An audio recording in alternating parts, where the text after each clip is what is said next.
You know what's fascinating? Studies show that 94% of Christians in America report living in relative comfort. Yet Jesus explicitly warned his followers they'd face persecution and hardship. Let's dive into what authentic faith really looks like. That's such a striking contrast between modern expectations and Jesus' actual words in Matthew. He told his disciples they'd be like sheep among wolves. And what's really interesting is how specific Jesus was about the dangers. He didn't just say things might get tough. He laid out exactly how they'd face persecution in religious courts, government trials, and even within their own families. The historical context really brings this alive.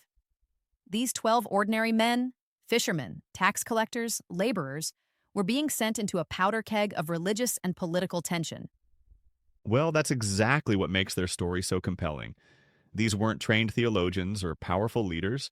They were everyday people being asked to do something extraordinary, and without any of the usual security measures we'd expect. Hmm. What strikes me is how Jesus balanced these harsh warnings with such intimate promises of God's care.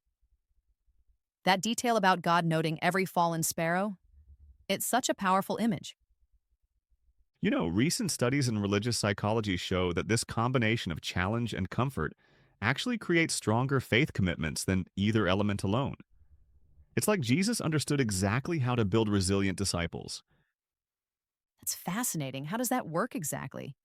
Well, when believers face real challenges while experiencing tangible divine support, it creates what researchers call tested faith. Think about it. Jesus sent them out with nothing, telling them to rely completely on God's provision through others' hospitality. And this wasn't just about finding a place to sleep. They were delivering a controversial message that could get them into serious trouble. Right. And historical records show that 11 of the 12 disciples eventually died for their faith. Only John died of natural causes. That's how serious the cost became. Though what's remarkable is how this pattern continues today. Reports show that over 360 million Christians worldwide face high levels of persecution. And yet, just like those first disciples, many report experiencing supernatural provision and protection even in the midst of intense opposition. It's this paradox of finding life by losing it that Jesus talked about. The psychological impact must be profound. How do people maintain faith under those conditions? Studies of persecuted believers show incredibly high levels of what researchers call transcendent purpose. They find meaning beyond their immediate circumstances. It's exactly what Jesus promised when he said, "Whoever loses their life for my sake will find it." That reminds me of his promise about even a cup of cold water given in his name not going unrewarded. He notices every act of faithfulness. You know what's particularly relevant for today? The way Jesus addresses fear. Modern anxiety research shows that having a larger purpose actually helps people face threats with greater resilience.